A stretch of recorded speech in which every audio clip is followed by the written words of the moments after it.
이 시간 함께 은혜 나누실 말씀 시편 118편 14절에서 21절 말씀 보도록 하겠습니다. 제가 봉독하도록 하겠습니다. 여호와는 나의 능력과 찬송이시요 또 나의 구원이 되셨도다. 의인들의 장막에는 기쁜 소리 구원의 소리가 있으며 여호와의 오른손이 권능을 베푸시며 여호와의 오른손이 높이 들렸으며 여호와의 오른손이 권능을 베푸시는도다. 내가 죽지 않고 살아서 여호와께서 하시는 일을 선포하리로다. 여호와께서 나를 심히 경책하셨어도 죽음에는 넘기지 아니하셨도다. 내게 의의 문들을 열지어다. 내가 그리로 들어가서 여호와께 감사하리로다. 이는 여호와의 문이라. 의인들이 그리로 들어가리로다. 주께서 내게 응답하시고 나의 구원이 되셨으니 내가 주께 감사하리다. 아멘. 2022년을 시작할 때 올해의 말씀으로 예레미야애가 5장 21절 말씀 기억하신지 모르겠어요. 여기 이렇게 한 칸에 붙여놨었는데, 다시 새롭게 라는 주제로 한 해를 지나왔습니다. 여호와여 우리를 주께로 돌이키소서. 그리하시면 우리가 주께로 돌아가겠사오니 우리의 날들을 다시 새롭게 하사 옛적 같게 하옵소서. 한 해를 뒤돌아볼 때 코로나19의 이전 상태로 돌아가지는 않았습니다.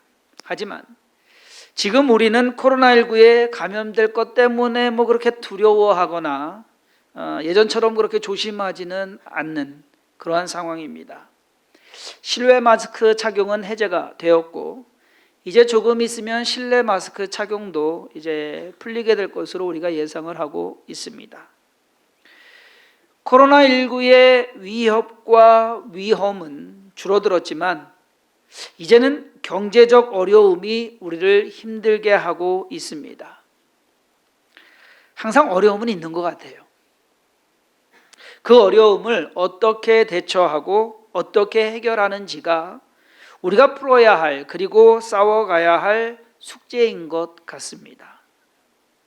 저는 오늘 2022년 송구영신 예배 말씀으로 시편 118편의 시를 읽고 우리가 묵상하기를 원합니다. 다 읽지는 않았어요. 여러분들 시간 되시면 이번 주에 시편 118편 다시 한번 1절부터 끝절까지 쭉 읽어보는 그러한 시간을 가지시면 좋을 것 같습니다. 시편 118편을 누가 썼는지에 대한 기록은 없습니다. 그냥 다윗이 아닐까? 왜? 다윗의 인생과도 너무나 비슷하기 때문에 다윗일 것이다 라고 추측하는 학자들이 있습니다. 하지만 이것이 비단 다윗 개인의 이야기가 아니라 어쩌면 나라 전체, 이스라엘 나라 전체가 어떤 어려운 상황에서 그것을 잘 지나와서 얻은 승리, 구원, 그것에 대해서 감사와 찬양을 드리는 그러한 내용이다라고 볼 수 있을 겁니다. 어쩌면 이 내용은 우리에게 있어서, 저와 여러분들에게 있어서도 지난 3년 동안 코로나19의 그 어려운 상황 속에서 무사히 견뎌내고 지나온 저와 여러분들이 공감할 수 있는 그러한 내용의 시다라는 감사와 찬양의 노래다라고 볼 수 있습니다. 가장 먼저 시편 118편의 이 저자는 하나님께 감사해야 한다. 왜? 그 이유는 하나님의 인자하심이 영원하기 때문에, 그 인자하심으로 우리를 도우셨기 때문에. 5절 말씀에 내가 고통 중에 여호와께 부르짖었더니 여호와께서 응답하시고 나를 넓은 곳에 세우셨도다 라고 고백을 합니다.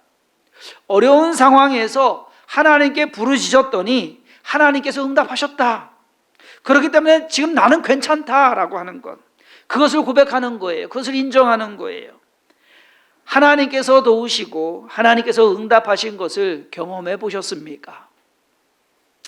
저는 주성긴교회가 세워지고 5년 동안 잘 유지되고 성장해 온 것이 하나님께서 도우시고 응답하신 것이라고 믿습니다.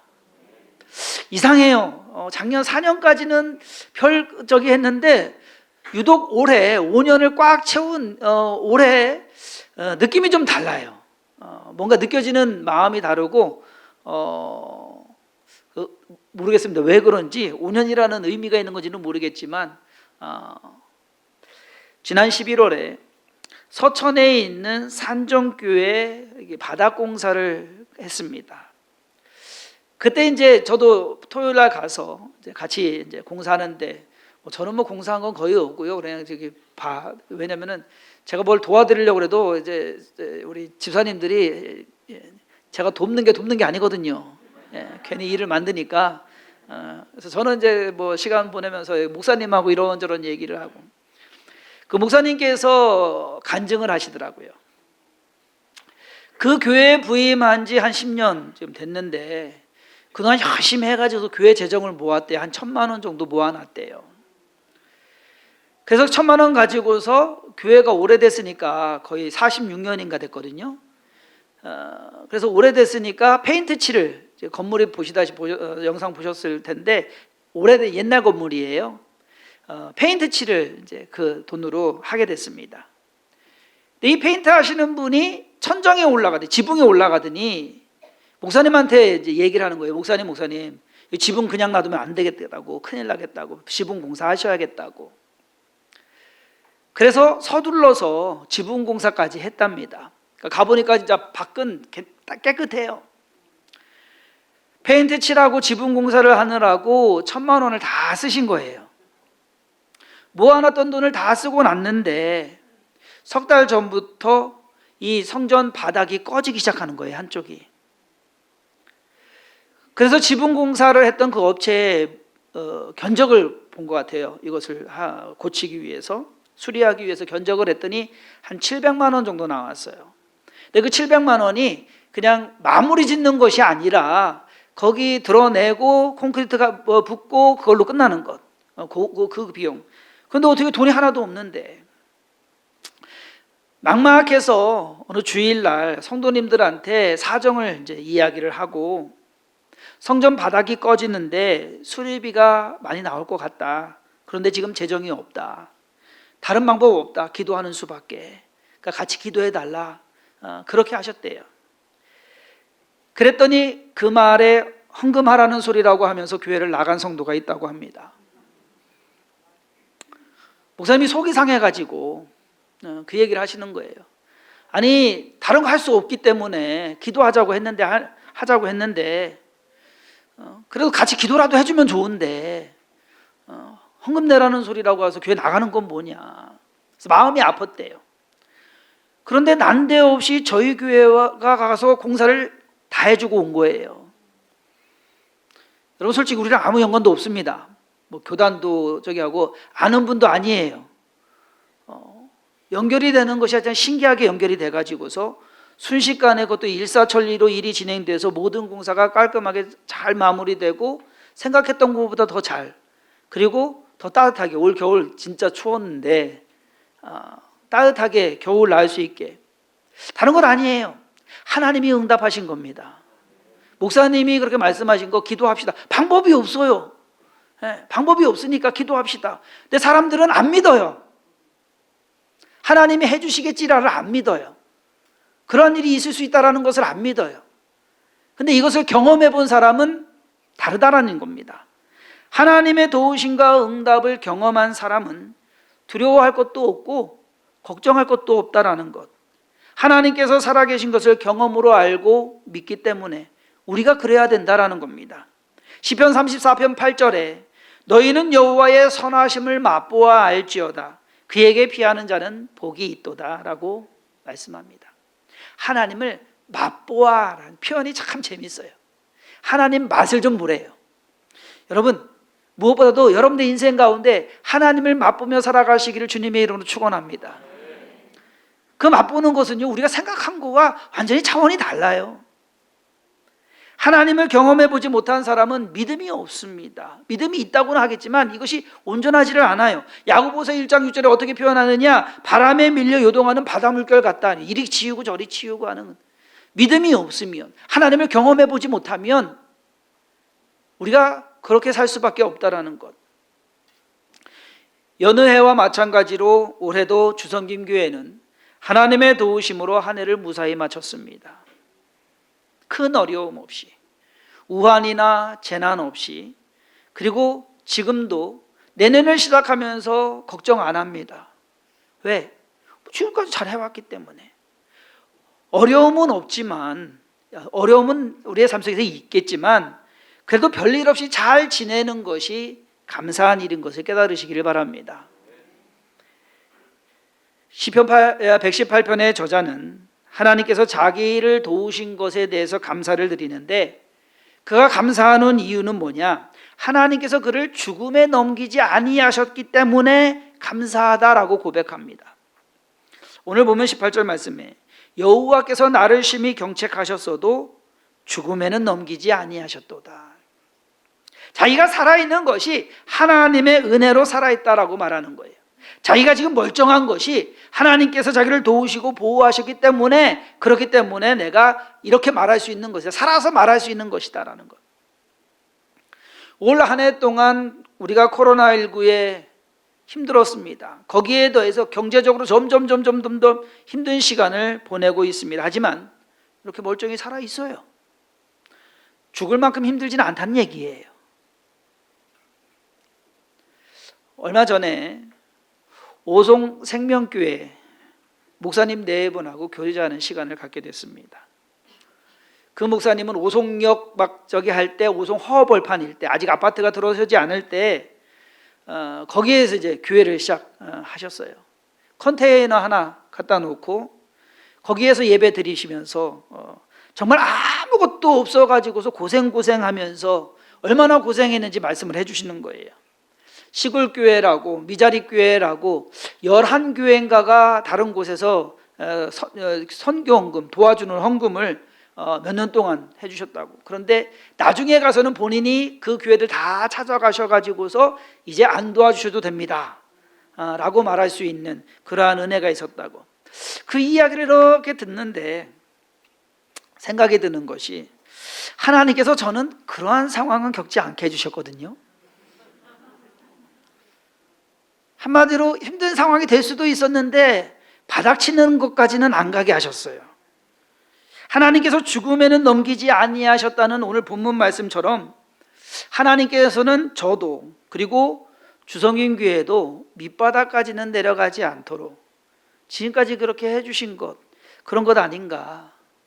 어떻게 보면 그 추운 겨울에 사천예능 어린이집에서 있었던 10주간의 기간이 가장 힘들고 어려웠던 시간이 아닐까. 그때를 다시 생각해 보면은, 왜냐하면요, 처음에 이제 1월 7일 날 예배를 드리러 갔는데, 지하에서 이제 어른들은 예배 드리고 아이들은 2층에서 예배를 드렸어요. 2층 방에서. 그것도 아이들 그냥 가정집 같은 방에서 중고등부 나누고 주일학교 나누고 해가지고서. 근데 그날 우리가 처음 간 거예요. 보일러가 고장 났었던 걸 몰랐어요.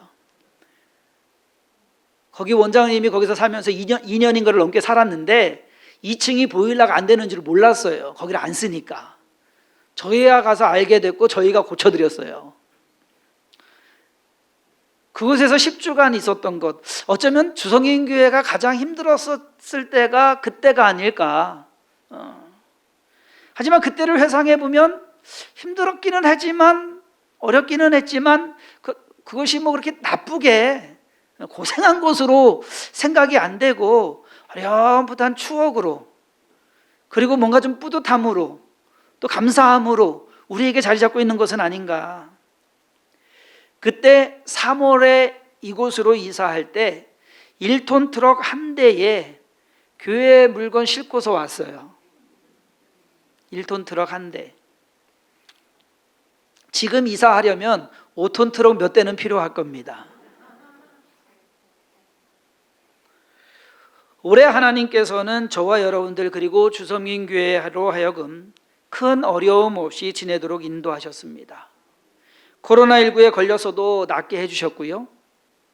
물가가 오르고 경기가 좋지 않았어도 망하지 않고 오늘에 이르게 되었습니다. 여러분, 그거면 되는 거 아닙니까? 여러분, 그거면 되는 거예요. 지금 내가 살아서 하나님을 찬양할 수 있는 거, 그거면 되는 거예요. 아무것도 없이 교회를 시작했을 때도, 3년의 코로나19의 위협에 있었음에도, 고물가, 고유가, 고환율의 경제 위기가 우리를 힘들게 한다고 하더라도 그냥 지금처럼 살 수 있으면 되는 것입니다. 그것이면 된다라고 여러분 믿고 나아가시기를 바랍니다. 더 있어야, 그리고 더 가져야 한다, 그래야지 내가 안심이 되겠다. 여러분, 이것은 믿음이 없는 삶이에요. 지금 있는 것에 감사할 줄 알고 그것으로 만족할 줄 알고 거기에서 삶을 살아내는 것, 그것이 믿음 있는 사람의 삶이다라는 것. 하나님을 믿는 사람은 내가 무언가를 가지고 있고 할 수 있기 때문에 안심하는, 그리고 자신하는 사람이 아닙니다. 아무것도 없어도 하나님이 계시기 때문에, 그리고 그 하나님이 나를 사랑하시고 나를 구원하시고 나를 도와주실 것이기 때문에 두려워하지 않고 안심하는 사람, 그러한 사람이 믿음의 사람인 것을 깨달으시기를 바랍니다. 오늘 시편 118편의 저자는 하나님의 구원을 경험한 사람입니다. 그래서 하나님께 감사하고 하나님을 찬양하겠다고 선언하는 것입니다. 이제 그는 자기가 의의 문으로 들어가겠다라고 말합니다.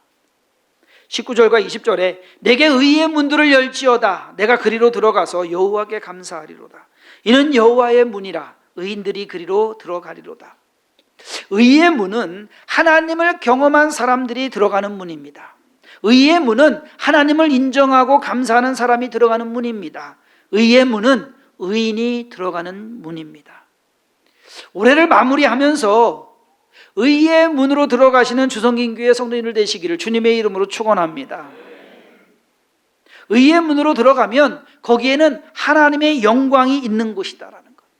하나님을 알고 하나님과 함께 사는 그곳이 바로 의의 문 안에 있다. 내가 믿음으로 그곳으로 들어가겠다라고 하는 겁니다. 하나님으로 만족하고 기뻐하는 그곳에 내가 거하겠다라고 하는 것. 내년 한 해의 삶은 그러한 의의 문에 들어가서 사는 평안과 위로와 소망과 하나님의 복이 넘쳐나는 그러한 삶이 되기를 주님의 이름으로 축원합니다. 의의 문으로 들어간 사람은 세상 것에 관심을 갖거나 연연하지 않는 사람입니다. 부디 2023년에는 주성긴교회의 성도님들의 삶이 의의 문 안에서 하나님의 영광과 사랑을 경험하면서 그것으로 만족하면서 기뻐하는 삶을 살아가시는 2023년이 되기를 주님의 이름으로 축원합니다. 우리가 인생을 살면서 목표를 가지고 사는 것은 바람직한 일입니다. 하지만 그 목표를 이루지 못한 것 때문에 내가 힘들고 내가 슬프고 내가 행복하지 못한다고 한다면 그것은 오히려 그 목표가 독이 되는 것은 아닐까, 나를 힘들게 하는 원인이 되는 것이 아닐까. 제 친구 딸이 이번에 대학 입시를 치렀습니다. 공부도 잘했습니다. 며칠 전에 친구를 만나서 딸 대학 어떻게 됐어? 물어봤어요.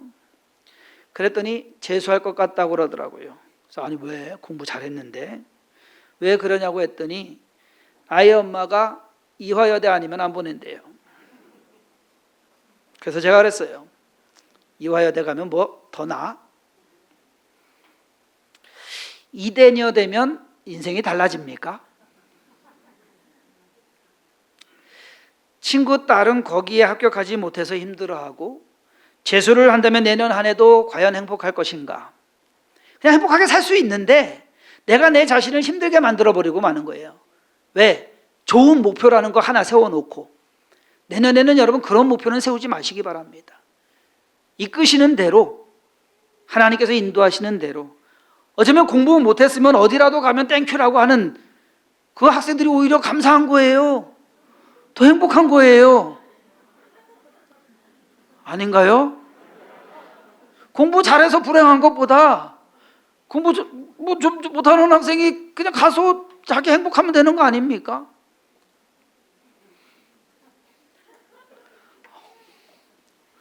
며칠 전에 제 딸이 저에게 이렇게 물었습니다.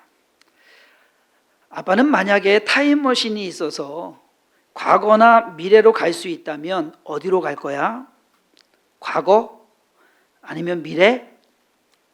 그래서 제가 이렇게 대답했습니다. 과거나 미래로 안 가고 지금 이대로 살 거야.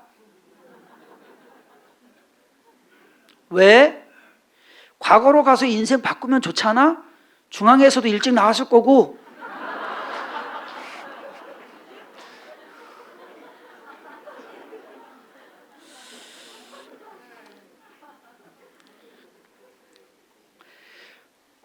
과거로 가서 안 좋은 거 바꾼다고 해서 그 바뀐 삶에는 안 좋은 일이 없을까? 그 인생에도 힘들고 어려운 것은 있을 거야. 그러면 다른 것도 살아가려고 하는 것보다 지금 삶에 열심히 살아가면 그것이 잘하는 거지. 나는 그렇게 생각해. 저는 그렇게 생각합니다. 재벌집 막내 아들처럼 그런 일은 없습니다. 일어나지도 않습니다. 괜히 꿈꾸지 마시고.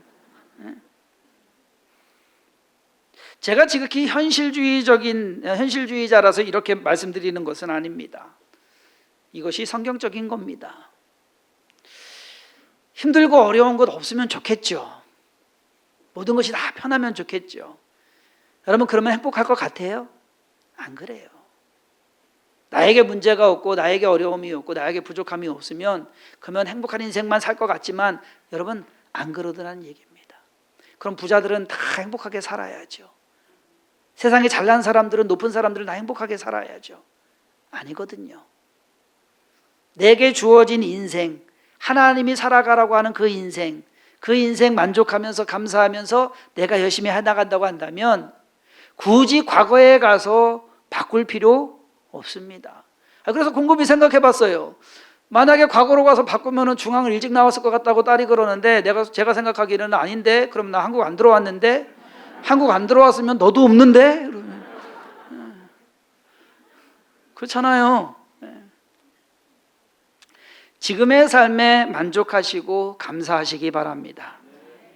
힘들고 어려운 것이 있으면 하나님을 의지하고 기도하시기 바랍니다. 그러면 시편 118편의 감사의 노래가 성도님들의 삶의 이야기가 될 것입니다. 5년 전, 오늘, 딱 5년 전 오늘이에요. 헌금 바구니 하나랑 감사 헌금 봉투팩 2개 샀어요. 교회 시작하면서. 그거 가지고 한솔초등학교 강당에서 예배를 드린 것에 비하면 오늘 주성긴교회의 모습은, 그리고 우리 성도님들의 신앙은 하나님께 감사할 것밖에 없다라는 것입니다. 뭐가 부족합니까? 뭐가 더 있어야 됩니까? 하나님이 이만큼 해주셨는데, 그리고 올해도 이렇게 살아오게 하셨는데 그거면 되지. 있는 것에 만족하고 주신 것에 감사하며 2022년을 마감하시기를 바랍니다. 그리고 2023년에는 우리 모두에게 의의 문이 열려서 그 문으로 들어가 하나님을 경험하며 살아가는 한 해 12달이 되기를 주님의 이름으로 축원합니다. 기도하겠습니다. 하나님, 우리로 하여금 올 한 해 2022년을 살아오게 하심에 감사드립니다. 수많은 일들이 있었지만 하나님께서 우리를 경책하셨어도 죽음에는 넘기지 아니하셨습니다. 살아서 우리가 할 수 있는 것은 하나님을 찬양하는 것이며 하나님께 영광을 돌리는 일인 줄 믿습니다. 그러므로 두려워하지 않게 하시고 조금 부족한 것에 실망하지 않게 하시고 힘들고 어려운 일이 있다 할지라도 낙심하지 않게 하시고 절대 포기하지 않게 하여 주옵소서. 우리의 삶은 하나님의 장중에 있습니다. 하나님의 뜻 가운데 있고 하나님의 계획 가운데 있습니다. 우리 스스로를 돌아보면 부족한 것뿐이고 연약한 것뿐이고 무능한 것뿐이지만은 하나님께서는 우리의 삶을 살아가게 하시고 그것을 통해서 영광 받으시는 줄 믿습니다. 믿음으로 나아가겠고 하나님 감사합니다. 하나님 찬양합니다. 하나님께 영광을 올려드립니다. 우리의 모든 인생길 가운데 동행하시고 함께 하신 하나님을 의지하며 앞으로 남은 모든 인생 하나님과 동행하며 살아가기를 다짐하고 그 결심 가운데 결단 가운데 두려워하지 아니하며 실망하지 아니하며 소망을 품게 하여 주옵소서. 주의 은혜 가운데 거하게 하시고 또 의의 문으로 나아가는 2023년이 되기를 바라옵고 예수님의 이름으로 간절히 축복하며 기도했사옵나이다. 아멘.